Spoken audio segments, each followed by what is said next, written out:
Recently আমি আমার জন্য একটা জুতো অর্ডার করেছিলাম ফ্লিপকার্ট থেকে। এবার আমার যে শত্রুপক্ষ আছে মানে আমার বাড়িতে, সেটা দেখে তার জুতোর হঠাৎ করে একটা অভাববোধ হচ্ছে আর কি, মানে তার নেই পরার জন্য কিছু।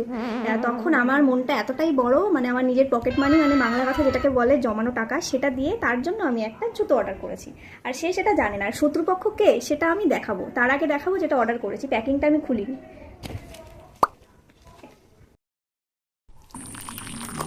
আজকেই আসলো। লেটস গো এক্সপ্রেশনটা দেখি। ওই যে ছাদের উপরে বসে আছে আমার শত্রুপক্ষ, মানে আমার বোন, এই যে একমাত্র আমার শত্রুপক্ষ। আচ্ছা, সে হঠাৎ করে ভাবছে এটা আবার কি, আবার বোম টোম আছে কিনা বুঝতে পারছে না। প্রথমে নিতে চাইছিল না হাতে, তারপর নিয়েছে। তারপর ও ভাবেই নি যে আমি ওকে কিনে দেবো জিনিস, কারণ আমি ওকে এরকম সারপ্রাইজ প্রথম দিচ্ছি। খুলে মানে বিশাল খুশি হয়েছে, মানে ভাবতেই পারিনি। বলছে তুই কিনে দিয়েছিস আমাকে, মানে এতটাই এক্সাইটেড। মানে পরে দেখে একদম এত পছন্দ হয়েছে রংটা ওর। মানে ওকে দেখিয়ে তো আমি কিছুই নিইনি একদমই, ওই জন্য রংটা খুবই পছন্দ হয়েছে।